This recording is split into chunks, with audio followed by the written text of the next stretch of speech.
I believe that everybody has a story, and I'm fascinated to hear them. So come with me as we take a walk down Fascination Street. Hey guys, it's Steve Owens here. I want to tell you a little story. My wife is in Evanston, Wyoming on temporary assignment. Since she's away from her cuddly teddy bear, myself, getting to sleep at night has been a little difficult. But luckily she found a product at a local store made by Inhale Health called electronic melatonin. Inhale Health presents a disposable vape pen that introduces melatonin directly into your bloodstream. Inhalation allows melatonin to be absorbed instantaneously, providing faster effects than possible through tablets or beverages. With just a few puffs each night before bed, a good night's sleep is just a breath away. My wife actually used this product and it did work. She was able to get restful night's sleep finally after so long. So when she was telling me about it, I told her to bring me one the next time she came home. I used it and I also loved it. It's not easy to get to sleep when your wife is 3,000 miles away. Each vape pen comes preloaded with 400 breaths, which is roughly a 1-month supply, and is already charged. You don't need to refill it. You don't need to recharge it. When you're done, simply throw it in the recycle bin and order another one. My wife and I love this product so much that I actually reached out to the company and asked them to sponsor my show. And they agreed. So here's what they're going to do.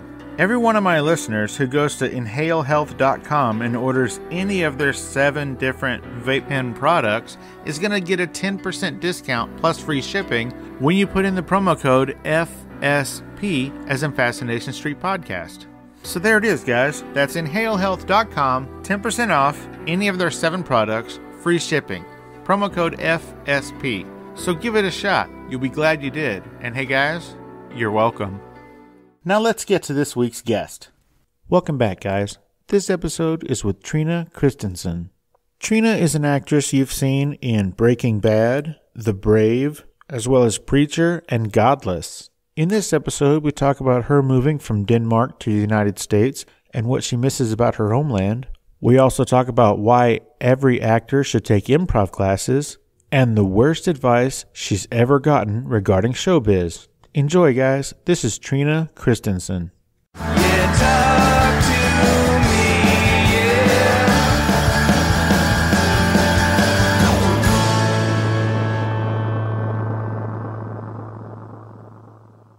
Well, Trine, welcome to Fascination Street. I just want to say I don't think I've ever spoken to anybody on the podcast who's from Denmark. I bet not. There's not that many of us around. So, I'm assuming you were born and raised in Denmark? I was. That is correct. I lived there until I was, 19. I moved to the U.S. when I was 19 years old, permanently. I'd gone here as a high school exchange student prior to that for just 9 months, but I moved here permanently in 96. What made you decide to move here in 96? Oh, a guy. What else? Oh, my goodness. I had a 3-year long-distance relationship with the person I was dating, and we continued, quitting school and quitting our jobs to be together and fly back and forth, spending all our money, and eventually we decided that I should come out and join him out here, and I did. Ultimately, it did not work out, but at that point, I was Americanized, I had a job, I had a car, I was in school, I had an apartment, and all my friends in my grown-up life were here, so I applied to stay, which eventually went through. So now I'm here as a citizen. It's one of the best decisions I've ever made. Oh, really? Oh, yes. We over here, we Americans, like you, we always picture like Denmark as like Valhalla, like it's the greatest thing ever. Why did you ever want to leave? Oh, no, I absolutely agree. It is an absolutely beautiful country, and there are so many fantastic things about it. I always wanted warmer weather. That's one of the few things Denmark doesn't get to have a lot of, except this summer. They've had what to them are considered heat waves, and it gets rather hot, actually. But that was one of the big draws for me, actually. I moved to New Mexico, which is basically desert, and we do have 4 seasons, but the winters are significantly shorter, and spring, summer, and fall are a lot warmer, and that just suited my personality better. What made you pick New Mexico? I don't think that I really did. I had requested to go somewhere warm and somewhere I could windsurf.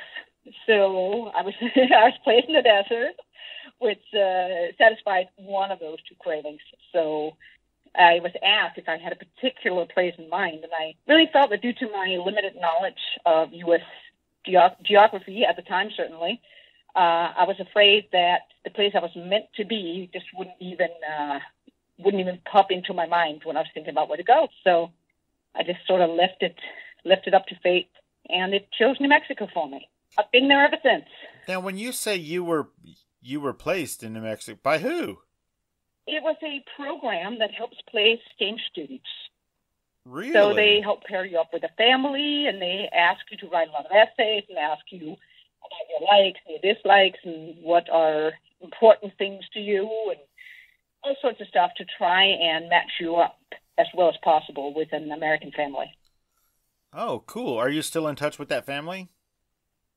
You know what? I have not been for quite some time, but I'm glad you said that because I should be. Yeah, we have seen each other over the years since I came back, and then I became a mom myself.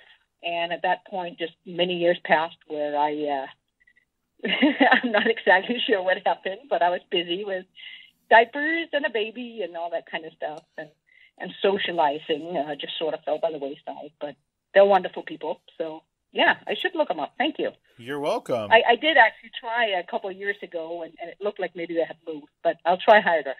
It's easier now on social media. Try harder. Try harder. I will try hard. Yes, thank you. God, I'm such a slacker. I'm really glad you put me in my place. In 1993 is when you did the exchange, the foreign exchange thing? Yep, that's right. And so, is that also where you met that boy? Yes, that's also when I met him. That happened in December of 93. Gotcha. And then 3 years later, I came back here. Interesting. When did you decide that you wanted to get into acting? I don't know that was really, it was a very gradual thing. I had no intentions of studying theater or pursuing acting in any way, shape, or form. I fancied myself a budding scientist, and I thought I would study biology, which I was very fascinated by. At some point, after I'd had my first daughter, I was a stay-at-home mom, and a friend of mine asked me to come and sit with her to be an extra, and I didn't want to go, and I didn't know what it was, but she was very persuasive, and I ended up going, and I had fun. And I thought, I might want to try this out again. And after I did it a few times, I was just hooked to, I was addicted to being on set. So I started pursuing a career in film, initially as a stand-in. I did that for several years, and I sort of segued into stunts and did that for a few years. And in the meantime, I studied the craft, and I participated in every independent film, student film I could find.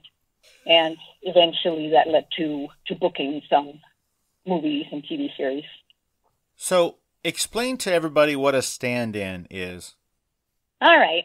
So a stand-in physically is somebody who resembles the actor or actress that's been hired. Usually they're about the same height, weight, hair color, skin color, stuff like that. It takes a lot of time to set up lights, for instance, for each new scene from each new angle that you want to shoot. And you don't have the actor or actress standing in that spot for hours and hours while you're doing that. They're in the trailer, perhaps working on their script, getting in character, in the makeup trailer, getting ready. And so you have a person go in and be them, essentially, for practices. So to set up lights and also to walk around, copy their actions, and see how things work. Gotcha. You walk over to the table, you pick up a cup, you turn around, look over your right shoulder, walk back, stuff like that. It got me very comfortable in front of the camera and good at hitting my mark. Gotcha. And what is the craziest stunt that you did, the most dangerous? What is... Well, for me, what I didn't tell anybody was that I had a bit of fear of heights. And I thought, wouldn't that be a wonderful way to conquer it?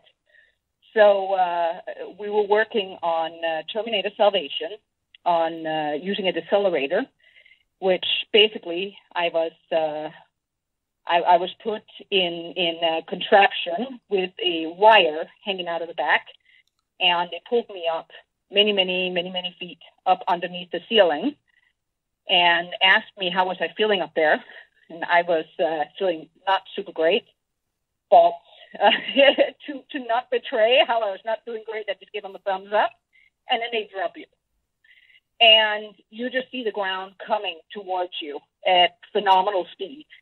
And then right before you hit it, you don't. The mechanism slows you down, and you dangle, and then you do it again over and over and over and over. And I got to the point where I not only didn't mind it, I actually looked forward to it. It was fun. Okay. And then we went out and did it in actual wire towers and things like that where we're shooting the scene. Okay, so here's why I'm asking. You said that you went from being a stand-in and then you, quote, transitioned into stunts. Mm-hmm. That's a heck of a leap from walking around on the ground to jumping off of a building. What's wrong with you? Well, what is wrong with me? No, see, I was given an amazing opportunity I couldn't quite turn down. It was my first real stand-in job, and it was on a series called In Plain Sight, and I'd been hired to stand in for Mary McCormick, the female lead on the show. And as it turns out, when she shows up on set and I'm there, we not only do not look much alike, but also she's really good at what she does. And at the time, I was brand new, and I was not. I think after a few days, it became obvious to the first or second AD and probably the DP that they would have a lot more success with somebody a lot more experience. So I was very politely fired, and I told them that I appreciated the opportunity, that I had a lot of fun working with them. I didn't mind being fired at all. And I said, well, I had a lot of fun doing this, and I'd love to come back and work with you guys in any capacity. I'll into trash cans. And later on that day, I got a phone call asking me, could I come back and work with them? Angela Serafian, who is somebody you know from Westworld today, I'm sure, needed a stunt double, and the stunt double didn't need to be able to do anything, really, so that was perfect. They just had to sit in the car and look like her while the car was driven by stunt people in a crazy way. So basically, there was a danger involved. The actress couldn't do it, but I didn't actually need to have a skill. I just had to sit there. And it was very nice of them. And I ended up doing that, and I ended up being her stand-in for the rest of the show. And that's how I initially got into it. Wow. So that was just really, I was very fortunate. Right place, right time. That's a great story. Yeah. So if you get fired, try and be nice about it. Sometimes people remember and they'll bring you back to something better maybe. That's actually come up a lot on this show, is that not burning your bridges. And that is a perfect example of how to handle yourself like an adult and not act out. Like if you get fired, you don't cuss somebody out and give them the finger. Just like you did, you say, well, is there anything else I can do? That was a lot of fun. I think that's cool. Well done. No, thank you. Well, the producers and Mary and everybody else I got to work with on the show later on, which is absolutely fantastic. And it's still one of my best experiences that I've ever had on a film set. Very cool. Now, when's the last time you were in Denmark? I was in Denmark a couple of months ago with my daughters. We went to Iceland first. I promised the little one a puffin trip, and I promised the older one a trip to the Blue Lagoon. So we did that. And then after that, we went on to Copenhagen, spent time with friends, and then went up to see my family. That sounds like an amazing trip. It was. We try to get out there every summer. So what do you miss most about Denmark when you're here? Besides your family? What do I miss most? Well, now I was just talking about how wonderfully warm it is here. Sometimes it gets too warm. When I'm sitting and looking at at the temperature and it reads over 100 degrees, I sometimes wish myself back to to the colder north. But really, I miss my family. Miss a lot of the, as we talked about Denmark earlier on being a bit progressive in many ways, I think. I miss that. And, of course, there's food items that I grew up with that I can't get here. Like aquavit? Like aquavit. I don't know that I miss that in particular, although I've had some fun Christmases where that was involved. But I miss a lot of the dairy products out there. How are they different? Oh my goodness, how are they different? That's very hard to explain. I'll have to bring you some at some point, and then you can try to explain how it's different. Deal. It's just very, very good. Cool.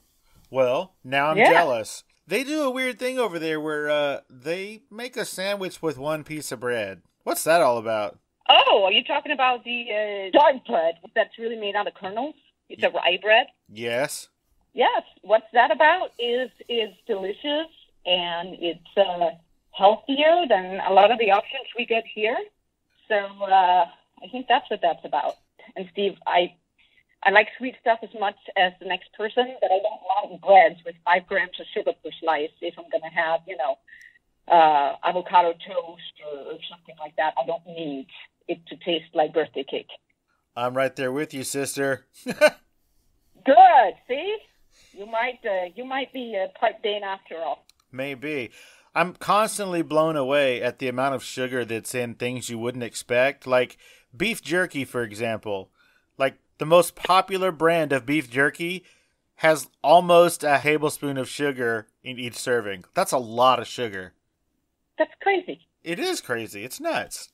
So, you decided to get into acting. Well, fate decided for you because you're a leaf on the wind and you let fate make all your decisions. Yes. And sometimes they haven't been the greatest. Well, but, most of the time it turned out pretty well, yeah. Well, so far, everything we've talked about, it sounds like fate is doing you well. So, yes. You have been on a number of TV series on streaming and on actual cable channels. How did you... So, I went back and rewatched your Breaking Bad episode. I think it was called Madrigal, right? Yes, that's exactly right. So, by the time that you got to be on that show, it was already a huge, massive hit. What was it like going into it, knowing already that it was going to be a history-making series? Because by then it was. It was an absolute honor.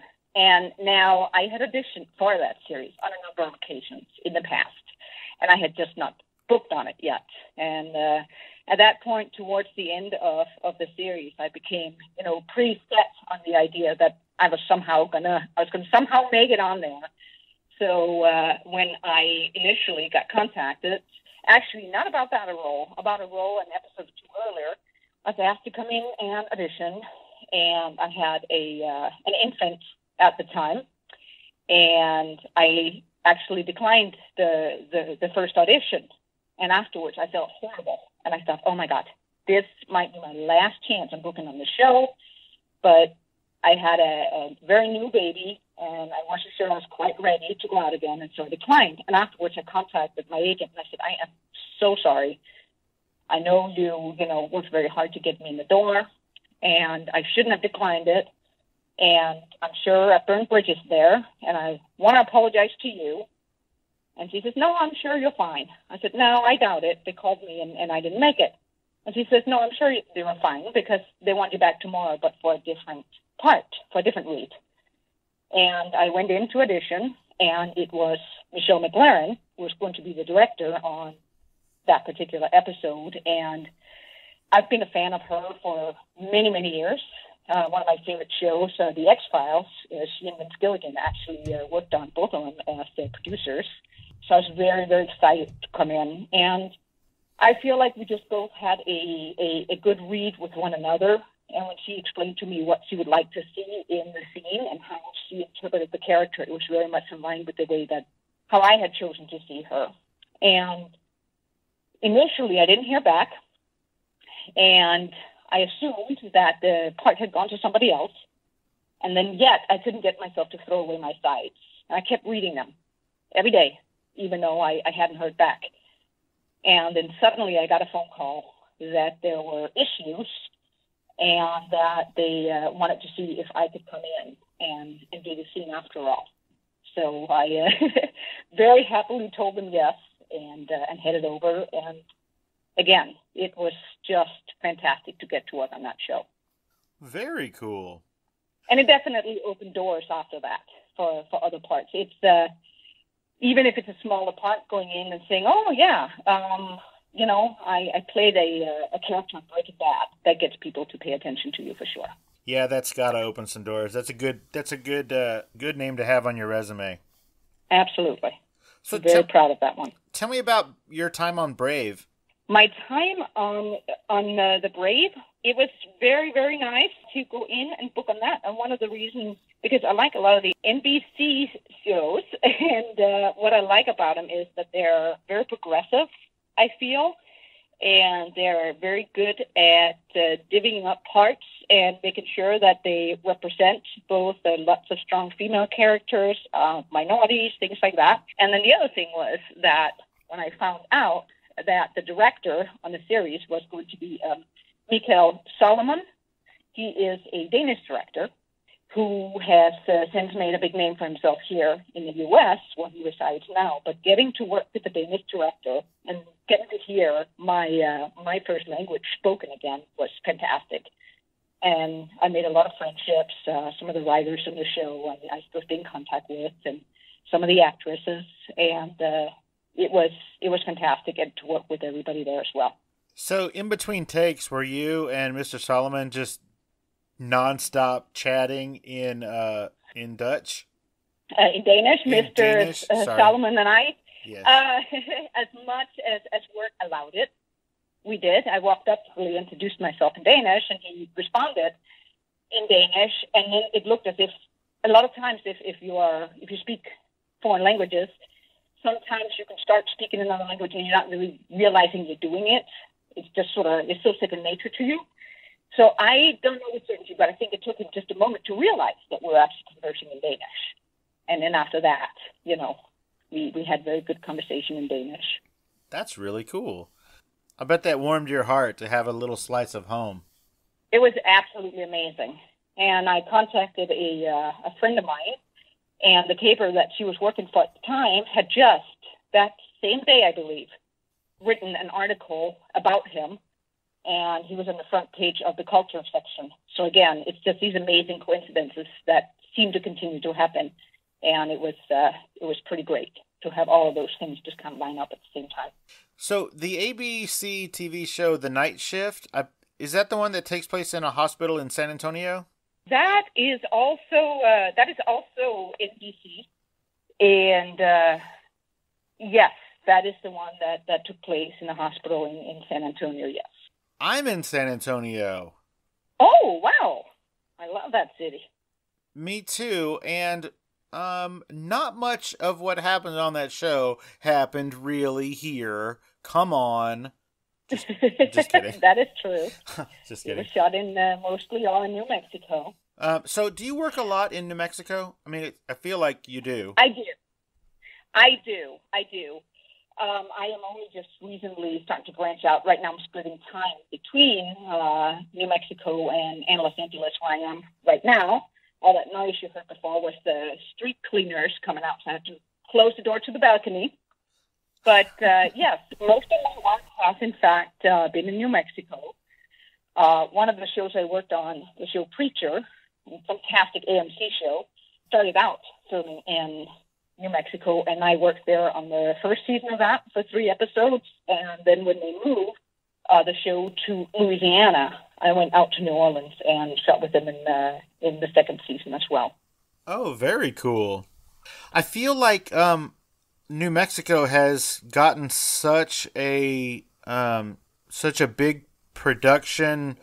I guess there's so many productions there now. You don't ever really have to come to LA to still be in some really good stuff. So that's awesome. You get to stay close to your family and your house. That is absolutely fantastic. We've had some ups and downs in our film industry, unfortunately. We have had politicians in place that were not big proponents of the film industry, and wanted to cap our incentives or do away with them entirely. And so for a while, when there was talk of that, and when some of these ideas were put into effect, a lot of studios changed their minds and decided to shoot elsewhere, because ultimately, it's about the bottom line. They have to be able to make money doing it, satisfy the studios and the investors and so forth. And now things are starting to turn around for the better again, and we're definitely seeing an increase now. And it's just such a lovely, lovely, lovely place. I think a lot of the people who come out really enjoy working there. My wife and I went on a road trip a couple of months ago, and we went, one of the places we went was Santa Fe. And yes, New Mexico is gorgeous. Thank you. I think so. Well, I agree. Tell me about... it is the land of enchantment, as they say. It's what it says on the license plate. The land of enchantment? Yes. Tell me about killer women. And are you a killer woman? Ha-ha! No, I am not. Killer women, yes. I worked on that just for a short bit. I was excited to see a series with a lot of women behind it. Sofia Vergara as, I believe, executive producer on it. And it was a series that unfortunately didn't get picked up after the first season. But it was fun working on it nonetheless. Now, we've talked a lot about TV shows, but we haven't mentioned Godless. Godless is huge. I know that it was probably, I think that between filming and airing, there was probably like somewhere close to a year. Mm-hmm. That's right. And like it's blowing up. Like Godless is huge. Everybody that I talk to, like, whenever you're out with your friends or whatever, ultimately it comes up, hey, what are you watching? Probably 7 out of 10 people mention Godless as one of the things that they're watching and that they love. So can you tell me a little bit about your experience working with the great Jeff Daniels in a rare non-comedic role for him? I know it, right?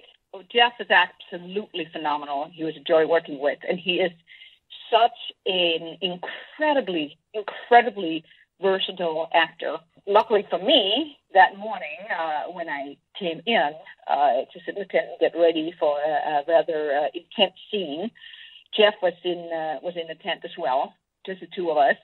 And after a while, we took to talking, and he's just a lovely person, sharp, as you can imagine, just a very compassionate human being, which I was very, very happy to learn. You always hope that your idols are just as good in person as you imagine them to be, and he definitely was.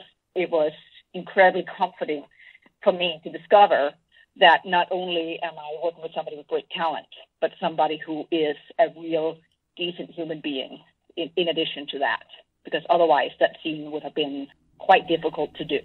Yeah, if your scene partner in that scene would have had a lack of compassion, that would have made a really, really rough time for you. That was a tough scene. Yes, it was.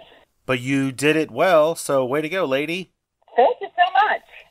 I'm especially happy with the outcome of that particular series. And working with Scott Frank was just a dream come true. Really? Yeah. Why? Because he is such a craftsman, because his writing is so superb, and because he is just the most genuine, compassionate, and humble person to work with. And you just can't imagine, or you can't get over the fact that you're working with somebody like this, and that he manages to be such a completely down-to-earth, kind soul. And we had a lot of conversations about the scene before I stepped in to do it.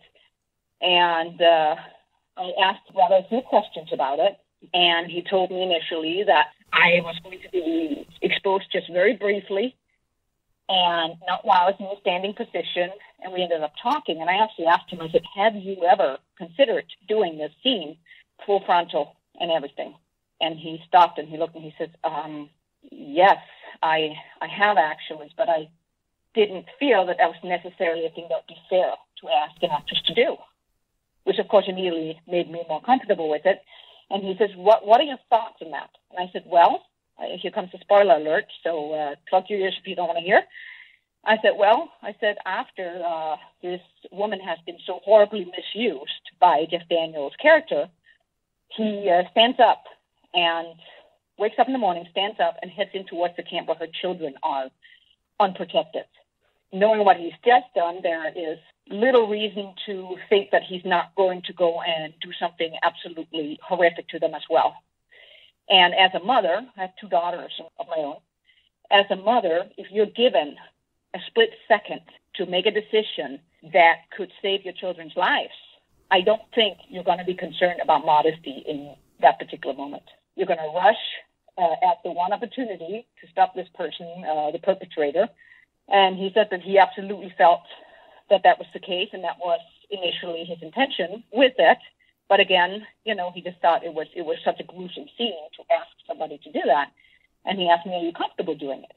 And I said, I'm not comfortable, but I want to do it because I think it's the only right choice.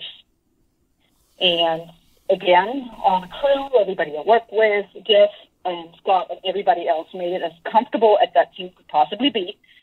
And again, at one point, lift up a gun and take a shot, at him. At that point, I forgot about the exposure, about the nudity, about all of that. And I was just so focused on stopping this man from harming my children. And so it was fine. But that was the first time I've ever done that. So it was nerve-wracking until I was there doing it, and then it was fine. Now, that scene played particularly well, specifically because when you do take a shot at him, he is in the middle of chastising your husbands, the husbands, yes, for not doing anything. And so I think it drove that point home even more, that even after what you had been through, you were willing to do something about it. So I think that scene played out really, really well. Thank you. And I think that just adds injury to insult on that one. Also something that I had the opportunity to discuss with Scott, my character, in the next scene. When I have a conversation with Scoot Mary, I have a large bruise on my face. And I had somebody come up and ask me, say, oh, did that happen during the wrestling with one of his men? And I went up and I told Scott, I said, that didn't even occur to me. I said, that's not how I see that I got the bruise. He says, how do you see you getting the bruise? I said, I imagine my husband did it.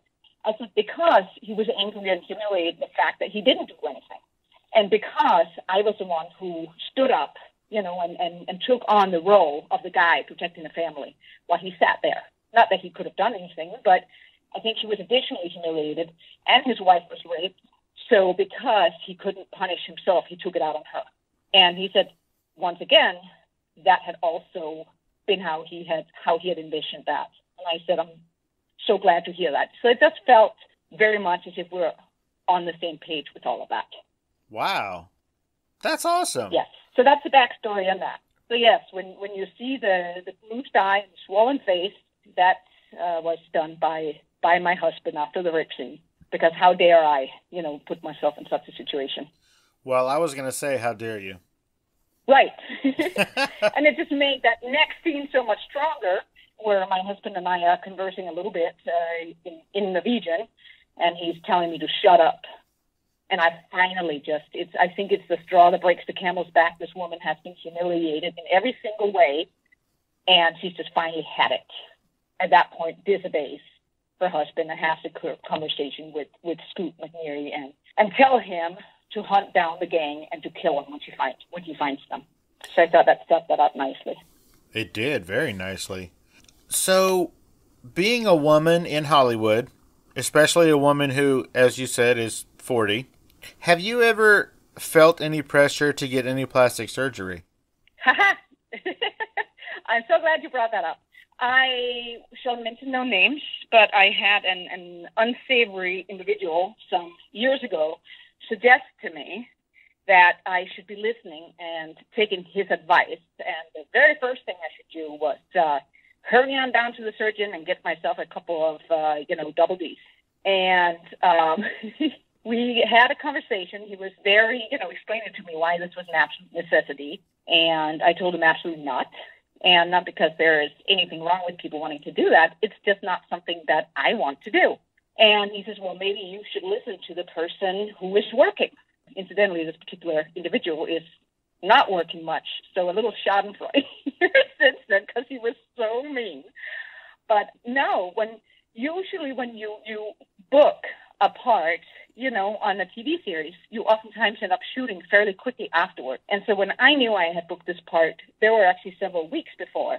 And I thought, all right, I'm going to not tweeze my eyebrows. I'm going to make sure I don't have any tan lines. I'm going to not go to the gym. I'm going to live more like somebody in this time period might have lived, because probably this woman was not climbing around on stair steppers and lifting weights.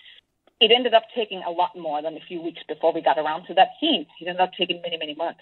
And so usually you always come in looking the way that you did when you booked it. But it was very important to me that it be as time appropriate as possible. And I thought again of some acting advice I heard many years ago. I can't remember who the actor who said it was, but he had been asked, I believe, what his advice was about acting, and he said, abandon all vanity. And I just absolutely took that to heart here.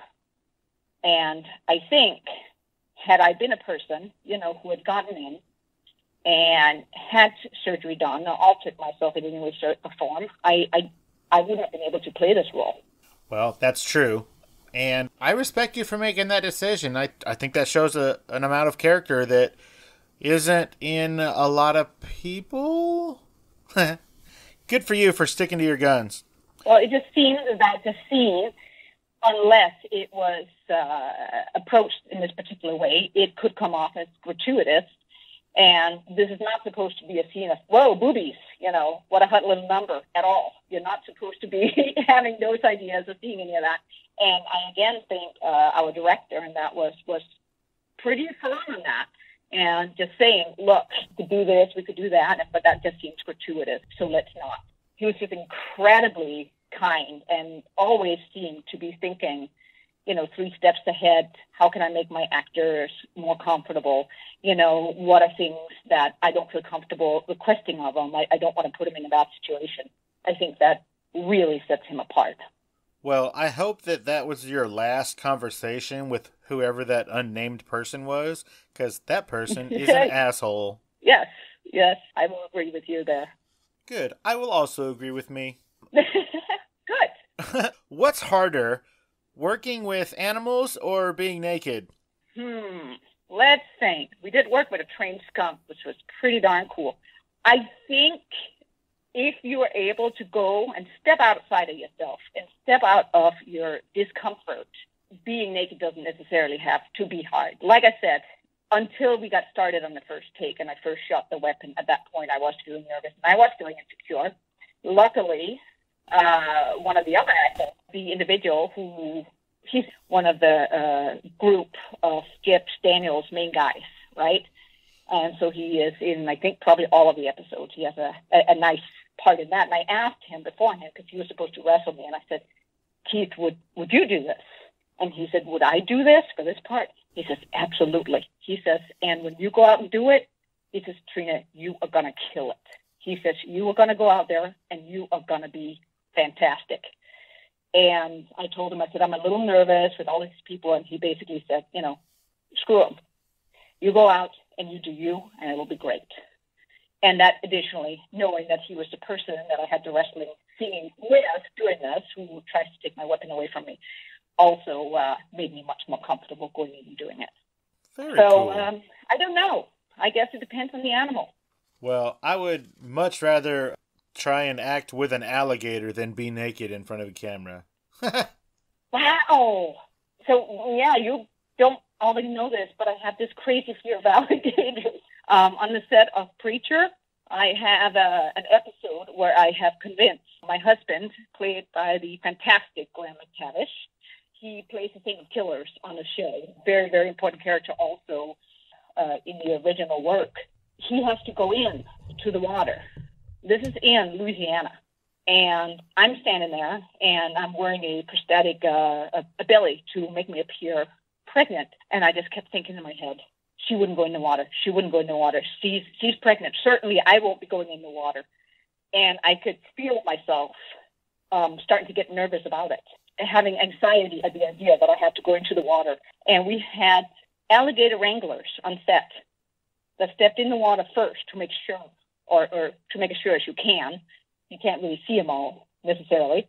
Try to make sure that there were no alligators in the water before Graham and Ted, the person who plays the preacher in the scene, before they go in and perform the ceremony.